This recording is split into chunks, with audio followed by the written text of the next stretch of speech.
Welcome back to my channel. Learning continues. Supreme Court's big take on reservation. Rajasthan case నిన్న మొన్న జరిగింది కదా. ఎందుకు అందరు దీని గురించే మాట్లాడుకుంటున్నారంటే చాలా క్లియర్గా చెప్పింది సుప్రీం కోర్ట్. ఒక పర్సన్కి, ఒక రిజర్వేషన్ పర్సన్కి ఓపెన్లో మార్కులు వస్తే అతన్ని జనరల్గానే కన్సిడర్ చేయాలి, ఓపెన్లోనే కన్సిడర్ చేయాలి, ఆయనని రిజర్వేషన్లో కన్సిడర్ చేయకూడదు అని వెరీ క్లియర్గా చెప్పింది. అసలు ఈ కేసు అంతా ఎందుకు వచ్చింది అని అంటే, రాజస్థాన్లో వాళ్ళు ఏదో ఎగ్జామ్ పెట్టారండి, టైప్ రైటింగ్ ఏదో ఎగ్జామ్ ఉంది, some kind of exam name నాకు గుర్తులేదు. దాంట్లో టైప్ రైటింగ్ కూడా ఇన్వాల్వ్ అయింది, అంతవరకు గుర్తుంది. అయితే ఈ ఎగ్జామ్లో ఏమైందంటే, జనరల్ కేటగిరీ లెటర్స్ టేక్ 70 ఉంది అనుకుందాం. జనరల్ కేటగిరీ కట్ ఆఫ్ 70 ఉంది. అయితే ఆ రిజర్వేషన్ క్యాండిడేట్స్, ఎస్సీ అనుకుందాం, ఎస్సీఓ ఎస్టీఓ, ఇప్పుడు ఎస్సీ అనుకుందాం for the sake of simplicity. SC వాళ్ళకు 75 వచ్చినాయి కట్ ఆఫ్, వాళ్ళ వాళ్ళ కట్ ఆఫ్. అయితే జనరల్ కేటగిరీకి 70, ఎస్సీ వాళ్ళకి 75. మరి ఇప్పుడు ఈ 72, 73 వచ్చిన వాళ్ళు ఉంటారు కదా, వీళ్ళని ఓపెన్ కేటగిరీలో తీసుకోలేదు. అంటే ఎస్సీ క్యాండిడేట్స్ అనమాట. ఆ ఎస్సీ క్యాండిడేట్స్ని ఓపెన్ కేటగిరీలో తీసుకోకుండా మీరు క్వాలిఫై అవ్వలేదు అని చెప్పేసి, ఎందుకంటే మీ కేటగిరీ కట్ ఆఫ్ 75 ఉంది కదా, కానీ మీకు 72, 73నే వచ్చినాయి కదా. సో అని చెప్పింది అనమాట. అని కొంతమంది Rajasthan high court administration and register వాళ్ళు అట్లా కేసు ఫైల్ చేశారు. ఫైల్ చేస్తే రాజస్థాన్ హైకోర్టు కొట్టిపడేసింది. దాన్ని మళ్ళీ సుప్రీంకోర్టు కూడా అప్హెల్డ్ చేసింది.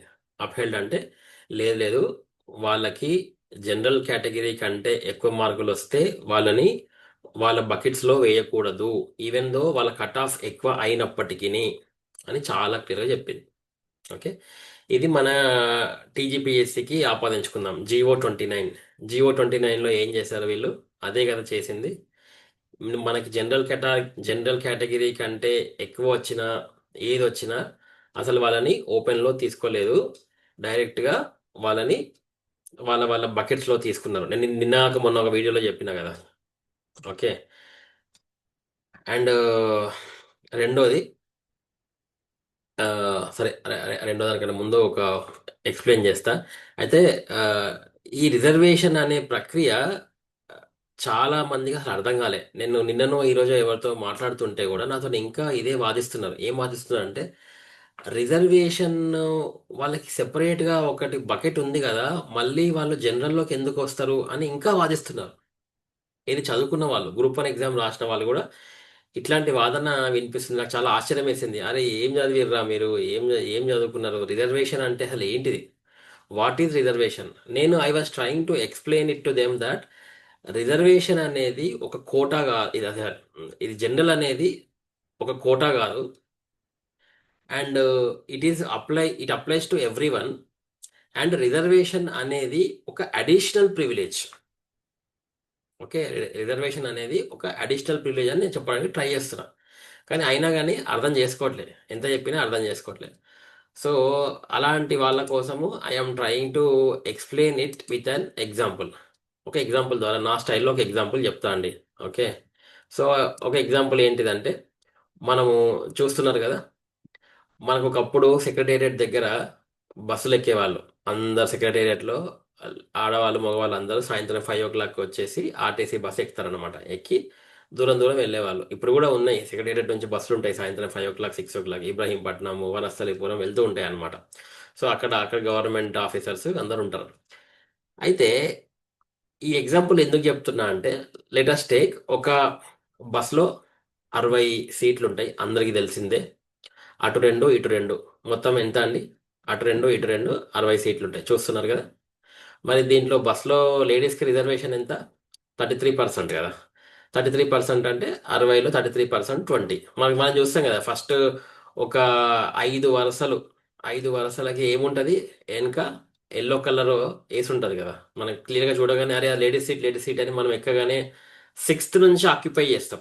గుర్తుందా? జెంట్స్ ఎవరు ఎక్కినా సిక్స్త్ నుంచి ఆక్యుపై చేయాలి. ఎందుకంటే బై మిస్టేక్ ఈ థర్డ్ రో ఫోర్త్ రో ఎక్కినాం అనుకో, అప్పుడు సీట్ దొరుకుతుంది. కొంచెం సేపు అయినాక లేడీస్ వచ్చి మనం లేపేస్తారు, అవునా కదా? సో అట్లా అనమాట. అందుకోసం మనం జెంట్స్ ఎవరైనా కూడా ఈ ఫస్ట్ 5 rows ఆక్యుపై చేసుకోము. They are reserved for ladies. Okay, ఇక్కడ దాకా బాగుంది. మరి ఇప్పుడు ఏమైందంటే ఇందాక కేసే చెప్తున్నాం. సో అందరు కలిసి సెక్రటేరియట్ ముందర లేడీస్ ఒక 30 మంది, 30 మంది ఉమెన్, 30 మంది ఉమెన్ అండ్ ఇంకో 30 మంది మెన్. ఓకే, ఈ వీళ్ళు అక్కడ ఎవ్రీడే అక్కడ పని చేస్తారు. ఓకే, ఎవ్రీడే అక్కడ పని చేసి they will go to their respective places. మరి ఏమవుతుంది? 5 o'clockకి 4:45 కదా బస్ వస్తుంది. బస్ వచ్చినప్పుడు 5 o'clockకి బస్ స్టార్ట్ అవుతుంది. వీళ్ళు ఏం చేస్తారంటే లేడీస్ అందరు కలిసి ఎక్కేస్తారు. ఎక్కి వీళ్ళని కూడా రండి సార్ అంటారు. వీళ్ళు ఎక్కరు, ఈ మెన్ చాయ్ తాగుతూ, గప్పాలు కొడుతూ, సిగరెట్లు తాగుతూ టైం పాస్ చేస్తారు. టైం పాస్ చేసినప్పుడు అయితే వీళ్ళు ఏం చేస్తారంటే ఈ లేడీస్ టపటపటప ముందు నుంచి ఎక్కేస్తారు. ఎక్కేసి ఇగో ఈయన కొడుకులకు బుద్ధి చెబుదాము, ఎక్కండి సార్ అంటే ఎక్కట్లే కదా అని చెప్పేసి వీళ్ళు ఏం చేస్తారంటే కావాలనే ఈ ఫస్ట్ ఈ 20 రిజర్వ్డ్ క్యాండిడేట్స్ వదిలేస్తారు. రిజర్వ్డ్ సీట్స్ ఉన్నాయి కదా లేడీస్ కోసం, అవి వదిలేసి ఈ 21 నుంచి స్టార్ట్ చేసి 21 నుంచి ఎక్కడ దాకా వస్తుంది? 50 వరకు వస్తుంది, అవునా కదా? 21 నుంచి ఈ 50 వరకు ఎక్కుతాం. వాళ్ళు ఎక్కిన తర్వాత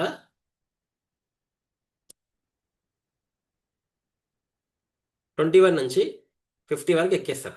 50 వరకు ఎక్కేసారు. ఇప్పుడు ఏమైంది? ఈ బయట ఇప్పుడు ఈ అమ్మాయి వీళ్ళు లేడీస్ ఎక్కేసారు. ఇప్పుడు ఈ ఈ వెనక నుంచి 30 మంది వస్తారు జెంట్స్. 30 మంది వచ్చిన తర్వాత వీళ్ళకి ఎన్ని సీట్లు ఉన్నాయి ఇక్కడ? ఇంకా 10 సీట్లే మిగిలినాయి.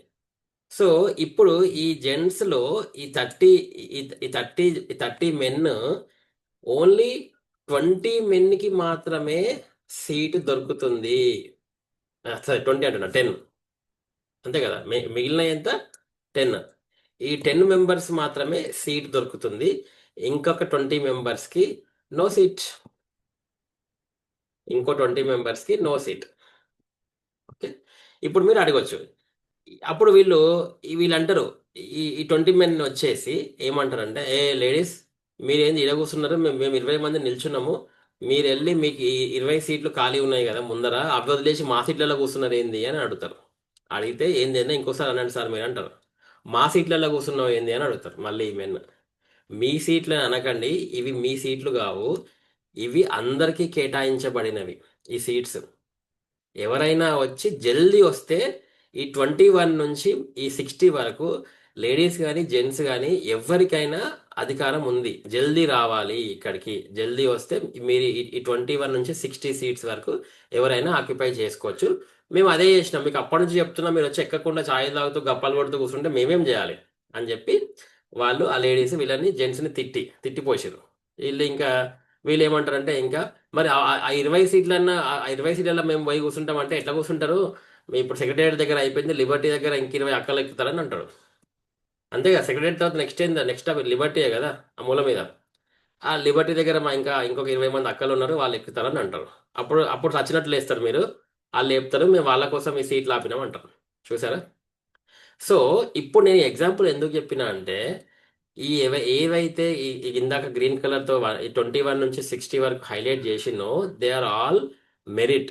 అంటే జనరల్ జనరల్లో ఎవరైనా మెరిట్లో వస్తే వాళ్ళు ఎక్కువ. ఇందాక చెప్పినట్టు జల్దీ అన్న కదా, త్వరగా వచ్చిన వాళ్ళు ఎట్లా అయితే ఈ సీట్లు ఆక్యుపై చేసుకోవచ్చో, అట్లనే మెరిట్లో కొడితే మంచి అందరికంటే జనరల్ కట్ ఆఫ్ దాటితే వాళ్ళని జనరల్లోనే కన్సిడర్ చేయాలి. ఓకే, వాళ్ళని రిజర్వేషన్లో కన్సిడర్ చేయొద్దు. అదే కదా, ఇప్పుడు అదే చెప్పారు. కానీ టీజీపీఎస్సీ ఏం చేసిందంటే ఈ ఈ దీనికి ఉల్లంఘన చేసింది అనమాట, ఈ రూల్కి. సో ఇప్పుడు హైకోర్టు ముట్టికాయలు వేసింది. సరే, ఇప్పుడు కమింగ్ టు అవర్ పాయింట్, ఇప్పుడు అర్థమైంది అనుకుంటా కదా. ఇప్పుడు ఎవరైతే నాతో ఆర్గ్యూ చేశారో వాళ్ళ కోసం చెప్తున్నాను అనమాట. సో ఈ కేసులో ఏమవుతుంది? సచ్చినట్టు వీళ్ళు లేట్ వచ్చారు కాబట్టి మెన్ ఓన్లీ 10 మెంబర్స్కి మాత్రమే సీట్ దొరికింది. ఇంకో 20 మెంబర్స్కి నిల్చోవాలి ఇక మిగతా జర్నీ అంతా. ఎందుకంటే ఆ 20 మెంబర్స్ పోయి ఈడ కూర్చోడానికి ట్రై చేయడానికి వీలు లేదు. ఫస్ట్ ఆఫ్ ఆల్ కూర్చోవద్దు, అది అట్లా లేదు. ఒకవేళ ఇన్ కేసు సరే లేడీస్ అలౌ చేసినా కానీ ఎంతసేపు కూర్చుంటారంటే 2 నిమిషాలు కూర్చుంటారు. మళ్ళీ నెక్స్ట్ స్టాప్లో వాళ్ళు వస్తారు, వీళ్ళని లేపేస్తారు. ఓకే, ఈ ఎగ్జాంపుల్లో ఇది వర్తిస్తుంది, కానీ జనరల్గా మన రిక్రూట్మెంట్లో ఇది వర్తించదు. సో రిక్రూట్మెంట్లో unreserved candidates cannot take the reserved seats తీసుకోలేము అనమాట. Okay, that is what. కానీ ఇక్కడ మనం గుర్తుపెట్టుకోవాల్సింది ఏంటంటే మెరిట్ ఉంటే they are applicable in the general category. This is what it is we have to understand. మరి ఇప్పుడు మనకి రిలవెన్స్ ఏంటిది, వాట్ ఎగ్జాక్ట్లీ ఈజ్ రిలవెన్స్ అంటే ఈ జియో 29ని మనోళ్ళు చాలా చాలా కప్పేసారు.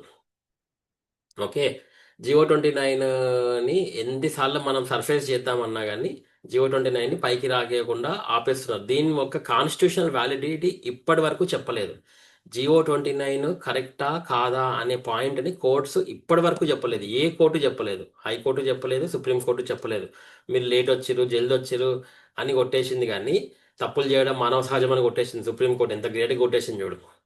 సరే, ఎన్ని రోజులు కొట్టేస్తుంది, కానీ ఏదో ఒక రోజు చెప్పాలి కదా. ఏదో ఒక రోజు చెప్పాల్సిందే, ఖచ్చితంగా చెప్పాల్సిందే. ఇప్పుడు రాజస్థాన్ కేసే మనకి చాలా హెల్ప్ అవుతుంది. రాజస్థాన్ కేసు టైంకి భలే వచ్చిందని, రాజస్థాన్ కేసు మాత్రం.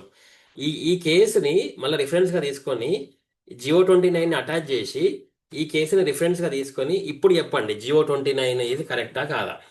ఓకే. అండ్ సెకండ్ పాయింట్, ఇందాక నేను చెప్తాను సెకండ్ పాయింట్ ఏంటిది అని అంటే ఈ పర్టిక్యులర్ ఈ ఓపెన్ ఇది ఉంది కదా, ఈ ఈ కైండ్ ఆఫ్ ప్రక్రియ ప్రతి స్టేజ్లో జరగాలి. ప్రతి స్టేజ్లో జరగాలి అంటే reservations should be applied in all the stages. మన టీజీపీఎస్సీ ఏం చేసింది, రిజర్వేషన్స్ని ప్రిలిమ్స్ స్టేజ్లో అప్లై చేయలేదు. సుప్రీంకోర్టు ఏం చెప్పిందంటే, అరే అబ్బాయిలు, ఎగ్జామ్ ఎన్ని ప్రాసెస్లు ఉంటే, ఎన్ని లెవెల్స్ ఉంటే అన్ని లెవెల్స్లో రిజర్వేషన్ని అప్లై చేయాలని వెరీ వెరీ క్లియర్గా చెప్పింది. కానీ మన వాళ్ళు ఏమంటారంటే టీజీపీఎస్సీ వాళ్ళు, సార్ మేము జియో 29 ద్వారా మేము ప్రిలిమ్స్లో అప్లై చేయలేకపోయినప్పటికీ మేము మెయిన్స్లో అప్లై చేస్తున్నాం కదా అంటది.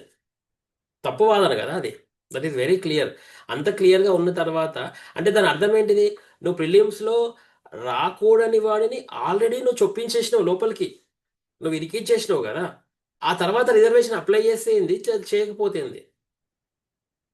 అంటే నువ్వు ఆల్రెడీ దొంగలని దూర్ చేసినావు, అంటే అనర్హుడిని సిస్టంలోకి ఎంట్రీ చేయించేసినావు త్రూ ద ప్రిలిమ్స్ లెవెల్. ఆ తర్వాత రిజర్వేషన్ అప్లై చేస్తున్నా అంటున్నావు. That how is it valid? It is not at all valid. Okay, the Supreme Court has very clearly stated that reservations should be always applicable at every stage. కానీ TGPSC వాళ్ళు చేయలేదు. So ఖచ్చితంగా జియో 29 అనే case ఇప్పుడు ఇప్పుడు మన DB 22 జనవరి 22 అది ఉంది, అది పక్కన పెడదాం. కానీ అది అయినాక కూడా లెటస్ సే అందులో ఒకవేళ వీళ్ళు గెలిచిరు అనుకుందాం, లెటస్ సే వర్స్ట్ కేసులో అనుకుందాం. ఓకే, కీడించి మేలించాలన్నట్టు వీళ్ళు గెలవరు, రీమైన్సే ఖచ్చితంగా అవుతుంది మనకి. ఒకవేళ నాకు డౌట్ ఏంటంటే రీమైన్స్ అయినా కానీ ఏదో ఒక ప్రాసెస్లో జియో 29 మళ్ళీ వస్తుందండి. జియో 29 వచ్చిందంటే ఇది ఎగిరిపోతుంది. ఎందుకంటే జియో 29 ఇది వెరీ స్ట్రాంగ్ కేసు. ఆ స్ట్రాంగ్ కేసు కాబట్టి ఇన్నిసార్లు మొత్తుకున్నా కానీ కోర్ట్స్ చెప్తలేవు, ఫర్ వాట్ ఎవర్ రీజన్. మనం వాళ్ళని బ్లేమ్ చేయలేము, కానీ ఆన్సర్ అయితే చెప్తలేదు. నేను ఇంతకుముందు కూడా నా వీడియోలో చెప్పిన, ఇప్పుడు మనకి ఎవరికైనా డబ్బులు ఇవ్వాలని ఇష్టం లేదనుకో, కొంచెం టైట్గా ఉంది లేవురా ఏం చెప్తాం, కానీ ఇవ్వబుద్ధి మనకి ఇవ్వాలని ఉండదు కానీ ఏదేదో స్టోరీలు చెప్తాం, అవునా. కానీ అసలు రీజన్ చెప్పాం, అరే నీకు ఇస్తే రావురా వాపస్ అని చెప్పకుండా మనం ముచ్చట్లన్నీ చెప్తాం. ఇది కూడా అంతే same. Courts for some reason దీన్ని కాన్స్టిట్యూషనల్ వ్యాలిడిటీ చెప్తలేదు.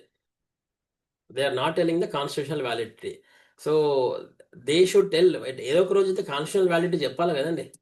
కాన్స్టిట్యూషనల్ వ్యాలిడిటీ చెప్పకుండా ఎన్ని రోజులు నడుస్తాం. సో ఏదో ఒక సమయంలో కాన్స్టిట్యూషనల్ వ్యాలిడిటీ చెప్పి తీరాల్సిందే, ఆప్షనే లేదు. అప్పుడు జియో 29 ఎగిరిపోతుంది. సరే, జియో 29 పోతుంది. పోయిన తర్వాత ఇక జియో 55 వస్తుంది. మళ్ళీ ఫ్రెష్, మళ్ళీ రెడ్ వచ్చి మళ్ళీ మొదలెట్టండి అంటారు కదా, తెలంగాణ సామెత ఉంది అట్లా, మళ్ళీ ఫస్ట్ నుంచి అవుతుంది. సో ఎవరైతే పాపము జియో 29 పోతుంది ప్రిలిమ్స్ అని అనుకుంటారో వాళ్ళకి శుభవార్తనే చెప్పాలంటే. So you can.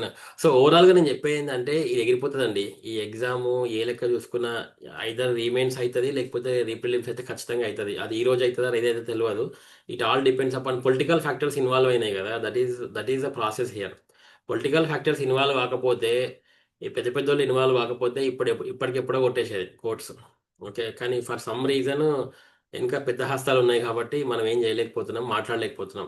నాలాంటి వాడు యూట్యూబ్లో మాట్లాడడమే తప్ప we don't have that power to change the system right now. That is the unfortunate thing that is happening. But we have good days. అంటే ఎవరైతే ప్రిపేర్ అవుతున్నారో ప్రిపేర్ అవ్వండి. We will have good days. Prelims కూడా అవుతుంది. Rajasthan case వల్ల మొన్నటిదాకా కొంచెం doubt ఉండే. ఎందుకంటే J29 కేసు ఇంకా సుప్రీంకోర్టులో ఉందని నేను చాలాసార్లు చెప్పిన, కానీ దాన్ని ఎందుకో తొక్కి పడేస్తున్నారు, దాన్ని బయటికి రాకుండా చూస్తున్నారు. ఇప్పుడు ఈ రాజస్థాన్ కేసు వచ్చి అది బయటకు లాగా పడుతుంది గ్యారంటీ. ఎక్కువ రోజులు లోపల కూర్చోదు, బయటకు వస్తుంది. అదండి సంగతి. So this is I wanted to tell. Okay. ఇంకా వేరే నెక్స్ట్ వీడియోస్లో వీటి గురించి మాట్లాడతాం. ఓకే. థ్యాంక్ యూ అండి. Thank you for watching my video. This is అయితే బొమ్మ సైనింగ్ ఆఫ్.